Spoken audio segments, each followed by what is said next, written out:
Hey, good morning, everybody. Welcome to our fiction and children's and nonfiction librarian reviews. Thank you for joining us online. A couple things, just reminders that our all-day event, which I actually last the whole week, but the all-day event is here in the store on the 12th. We will have live in-person reviews here and goodie bags if you want to join us here, but you can join us virtually also. And next month's librarian support group will only be virtual.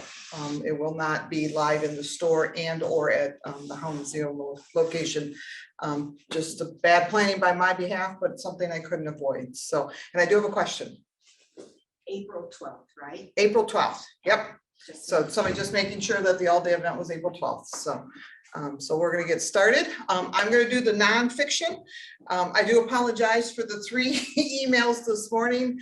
There are a few things that went on in the store yesterday that took up my whole entire day, so I didn't get to get ahead of what I normally do on Monday for this event. So I do apologize for that, but hey, we got it done.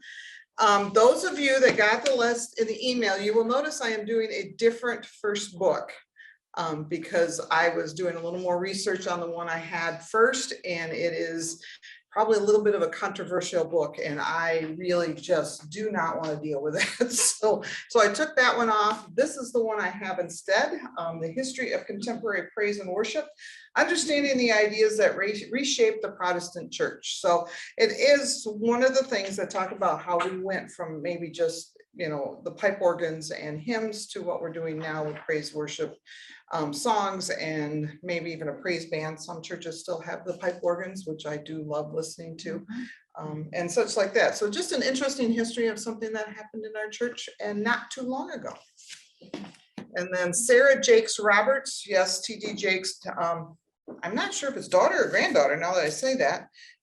But anyways, you can check that out. But she's Woman Evolve, Break Up Your Fears and Revolutionize Your Life. Now, the reason this book really caught my eye is because she talks about Eve. What's the first thing you think of Eve? She brought sin into the world, right? What did she do after that? She reshaped her life. She raised her family as best she could, and she continued to evolve, so that she was still living the life that God called her to do even after the fall. We all have sin every day. We know that. Some of us have very visible and very, obvious sins. Eve did. She ate the apple, opened the box and sin came out, so to speak. And so what did she do after that mistake? And I think that's kind of an interesting thought, because we can think of them only as the evil person, but what if? So interesting thoughts there. This one caught my eye, The Rescuer. It's one fireman's story of courage, darkness, and the relentless love that saved him. I was going to read the front cover, the jacket here. I'm not going to read the whole thing because it's quite long, but Jason had it all: confidence in his ability, trusted by his fellow firefighters, and he was making a name for himself on the streets of Oakland. His adrenaline-fueled job even helped him forget the pain of his childhood until the day he looked in the eyes of a jumper on the Bay Bridge. And then on the back, it talks about a story that happened to him and became the catalyst to what changed his life. So it's not an easy read. We forget our frontliners or our first offenders even live a life that's a little bit different than we do, and they face death every day. Not only the pieces that we leave behind, but also their own when they go into a fire to rescue somebody, or try to get somebody out of a car that might explode. So it's just an interesting story, a very good faith one. And then I grabbed this one by Patrick Morley. I know it came out a little while ago, but it's The Christian Man, a conversation about 10 issues men say matter most. I think these are important books because in this Me Too generation, the men's issues are getting dropped off the radar. Like, you guys have caused all the problems, so suck it up and behave yourselves. And they're still human too, and they need to be reminded of that it's okay to be human, but let's stop behaving badly. I don't know if that's quite the right way to put it for that book, but we do have to pay attention. Our men do have issues also that they need to deal with. So, And then Thirsting for Living Water by Michael Mantle, Finding Adventure and Purpose in God's Redemptive Story. Finding your place in God's mission. When a perfect storm of personal, professional, and natural disaster threw Mike into a dark night of the soul, he embarked on a journey through his own life and around the world to rediscover God's presence in the diverse body of Christ. Now, I would say not even most of us, probably 99.9% of us are not going to travel around the world to find God's diversity. But to be honest with you, step out your own door. Diversity is everywhere. Whether it's the color of our skins or it's the way we believe or the jobs we have or whatever, the diversity is out there, and we need to find it. And in God's great world, it is his story. So we need to use that to reach out to each other. So I just thought that was kind of neat. And to be honest with you, I would love to travel around the world. Can't afford it, but would love to do that. So, but in that story, that's kind of cool. So now it's gonna be Jessica's turn, and she's got a few kids' books for you. And by a few, we mean it, a few. So there's only 4 on the list. And I noticed after I made the list, the second one on there is actually a repeat from last month. But I am gonna still kind of browsing in case you guys missed it. Yeah, so we'll go with that. All right, so first off are 2 picture books. So we have If You Were My Valentine. This is very, very beautiful. And I know I say that about a lot of my books, but like just look at that illustration. It's just, Jennifer Mayer did a phenomenal job. And the wording by Lynn, probably gonna missay this, Plolorde. It's really cute. It's if you were my Valentine, I would snuggle you. And if you were my Valentine, so on and so forth. And it ends with, if you were my Valentine, you'd be my Valentine every day. Super, super cute. All right, so the repeat from last month is You're the Hugs to My Kisses. Now this is a comparison book. So it's like You're the Cherry to My Sundae, the Twinkle to My Eye. Again, it's a really beautiful book written by Barber Herndon, anyway. And it's just a cute, like, again, comparison. All right, so these next 2 board books are some of my favorites. So there's Pretty Loved. And it talks about how, you're not just pretty physically, but you're pretty sweet, you're pretty unique, you're pretty so on and so forth. And there's just cute animals throughout the entire book too that pairs with them. Again, beautiful illustrations.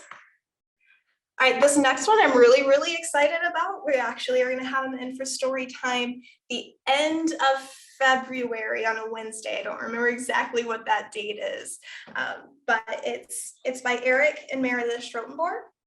They are local. 23rd. Thanks, Chris. February 23rd, Wednesday at 10:30 is story time. They're going to be coming in to read their newest board book. And it's actually a flip book. There's morning and evening, and it is on Deuteronomy 6:4-9. And it's, love God with all your heart throughout the entire day, and he will provide for you. And then you end the day in the same manner, flipping the book. And that is all I have for you guys. Chris will do fiction now. Thank you. For the fiction titles, I do want to mention there is a virtual event tonight, the historical panel with Laura Franz, Jen Toronto, Roseanne White, and Jennifer Dybel. So we're going to talk about historical fiction and what makes it historical, but also what makes it romance. So I'm really looking forward to that. There's some very, very good authors there. So, and then on March 15, we have Michelle Shockley, and we're going to talk about her new book, Count the Night by Stars. Actually, really, really good book too. I've read a couple of hers now. So I have not met her, so I'm looking forward to talking to her about her books. So. Okay, we also have not a huge list, but we have some really good ones. One of them might be a repeat. You guys can keep me honest on that. So Mary Hollis Hubbleson and Asher Fogel Paul wrote Without a Hitch. This is part of the new Harper Muse, so the religious content is lower, but the story is very clean and very cute and actually laugh out loud funny. Our main character, and I'm forgetting her first, Lottie, takes a job at a wedding planning and place that helps you throw your weddings, and they become very high end, and some of the antics she accidentally gets herself into is laugh out loud. There's a funny story about a swan boat that really kind of caught me and kept me in the book because it happens very early in the beginning. So if you're looking for something that is just a little bit lighter but has a little bit undertones in it about finding yourself, establishing yourself too, and to be honest with you, even at my age, I thoroughly enjoyed the book. So The Prince and the Prodigal by Jill Eileen Smith. This is the Joseph story, and when his brothers come back to town, so to speak, or come to town in Egypt, and all that happens there. So we all are very familiar with the Joseph story and how he was sold into slavery and such. So Jill just paints a little different picture so you get to know him as the person as opposed to just a character in the Bible. Maybe not just a character in the Bible, but a character in the Bible. Ooh, that's a bad thing to say, just. Book number 3 of the Heirloom Secrets, Where the Last Rose Blooms by Ashley Clark. This series has been absolutely delightful. It is a dual time. Each book has 2 different settings and time. This is the 3rd one. I read book 1 and 2. I have not read book number 3 yet. I have a vacation coming up in a couple weeks, and this one is already in my suitcase to go along because I have thoroughly enjoyed the first 2. They're all set in the South. This one is set in New Orleans, and kind of ties the stories all together. And then Lady of Galloway Manor by Jennifer Dybel. This will be one of the things we talk about tonight. This is in 1920, and we are in Galloway Parish of Ireland. Who doesn't want to go to Ireland? I'm, halfway there all the time anyways. So I read the first one. This one, I did not have a chance to read all of it yet. What I've read, I have really enjoyed. She does her research. She makes you feel like you're part of the community. Like, there was one part where you walk into like, we would call it a barn, shed, whatever, where you keep in the way she describes everything that's in there, you feel like you're in the barn there with them. And I really like that about her stories. So that, because I mean, I've never been there, but she makes you feel like you've lived there. And that is good writing. So they are standalones. You don't have to read them in any order. You can start with this one or the other one, but they're both very good. So In Search of a Prince by Tony Shiloh. This book, if nothing else, you buy it for the cover and just display that on your shelf. It's beautiful. It's better in person. For those of you on camera, in person it is just drop dead. But it also wraps itself around a delightful little romance. One we're probably really familiar with, and as little girls, we might even have dreamed of it, that I'm the long lost princess to some kingdom, and they're gonna come find me, and I'm gonna live happily ever after. Well, in our book, Brell does that. She finds out later that her father, who was killed when she was just a baby, actually was the missing prince to an African country. And so she is called home to a country she never knew anything about because her grandfather is dying. And so she has to decide whether she's going to take over the throne or not. It does have hints of the Princess Diaries with is it Jane Hathaway and Julia Roberts, which was kind of fun. I did enjoy that too. So, but really good, not only that, because it's got the romance, but there are those, you make the decisions. Why do you decide to do the things you do? Do you decide to become princess only because then you're queen and they have all this riches, or do you do it because you love the people of the country? Why do you do the job you do? And so I just thought there was kind of a neat undertone to that story. Shaped by the Waves by Christina Susan Nelson. This is a contemporary story, and we meet Cassie. She walked away from her loving home because she made a mistake and she had a little girl.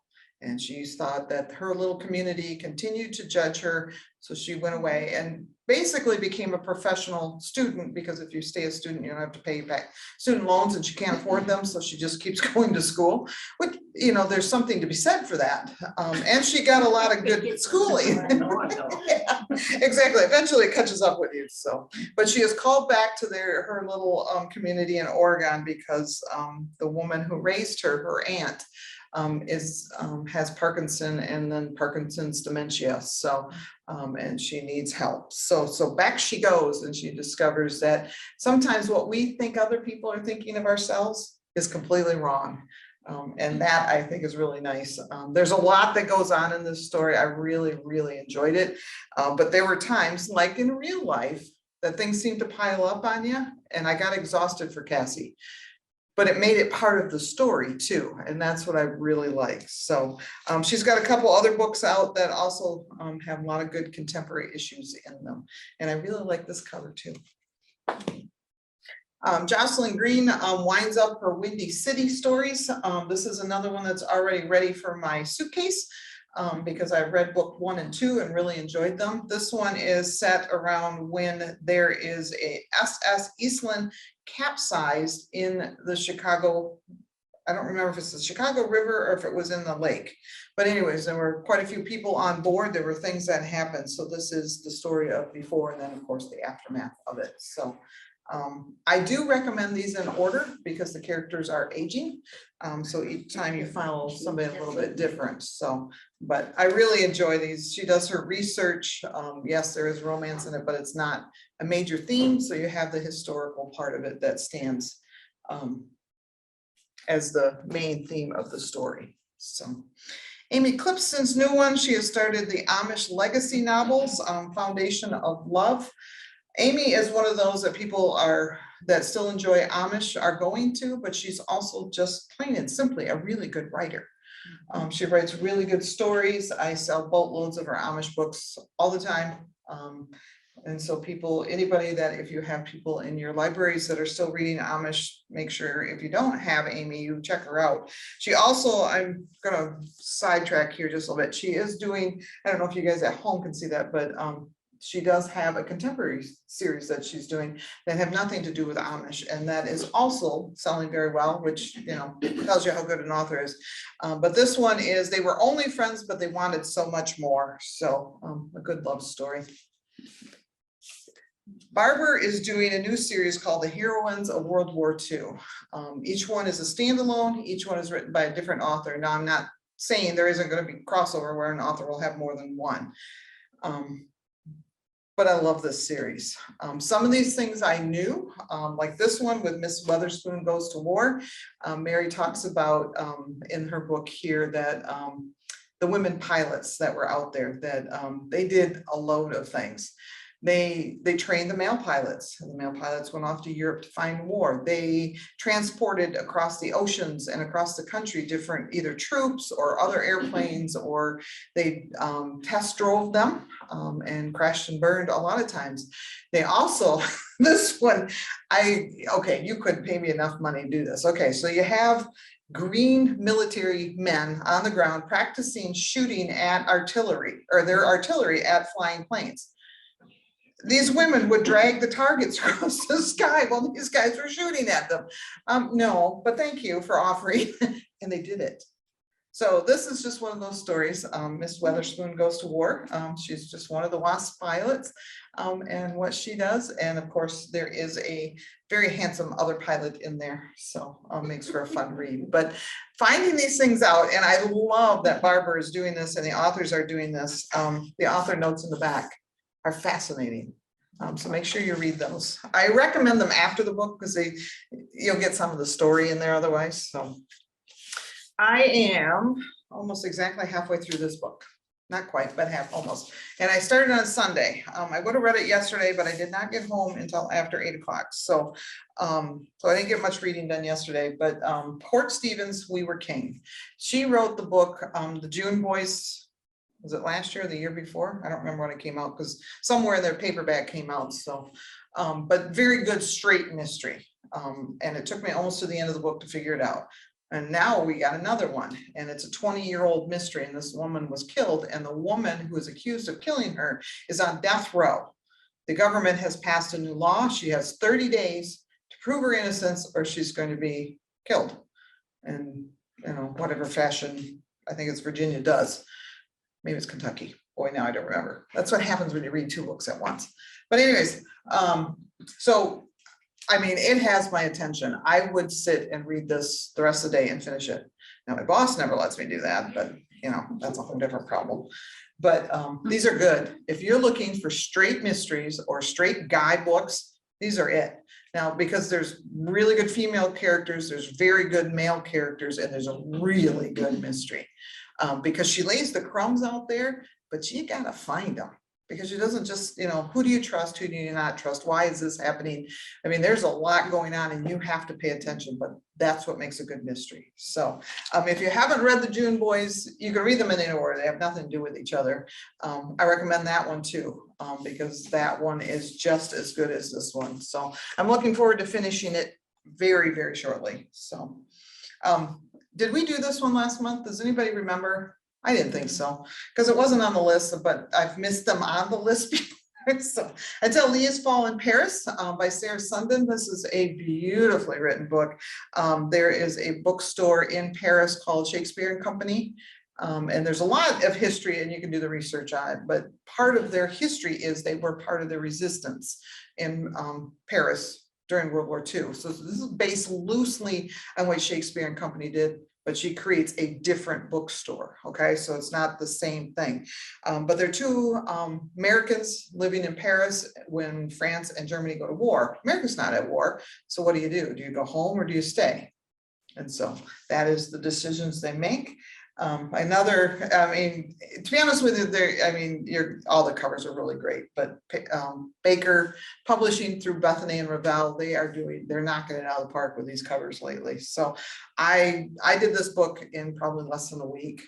If you look up on our Facebook, or on our website, under this book, there should be the interview we did with Sarah last week. So very interesting. She talks a lot about her research for this book, and I have to admit, any of her books, the research is impeccable. And she shares some of that in the back under author notes and such. So, which makes that kind of fun to read too and fleshes out that story. But you can look things up online too. So, and then today's the day. I have been asked for weeks and weeks, but Francine's book is finally here.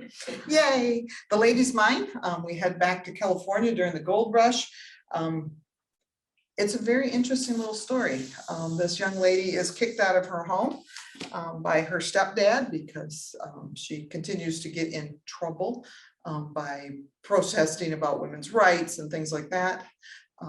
But so she is sent to this city in California, right on the California-Nevada border, and kind of has to find her own way. She inherits a newspaper. And there's a lot that's going on. So I really, really liked it because it makes you think about different things here in contemporary time and why we do things and where we do things. So I do know immediately one of the questions you guys are going to ask, and I am not going to address it here, but Redeeming Love, the movie, I know has been a good and a bad thing. I've heard a lot. All I can say is I trust Francine Rivers. And if she thought the book and the movie was good, then it is. So that's all I'm going to say about that. And so thank you. Thank you all for joining us today. And you have a good week, and we will see you in March.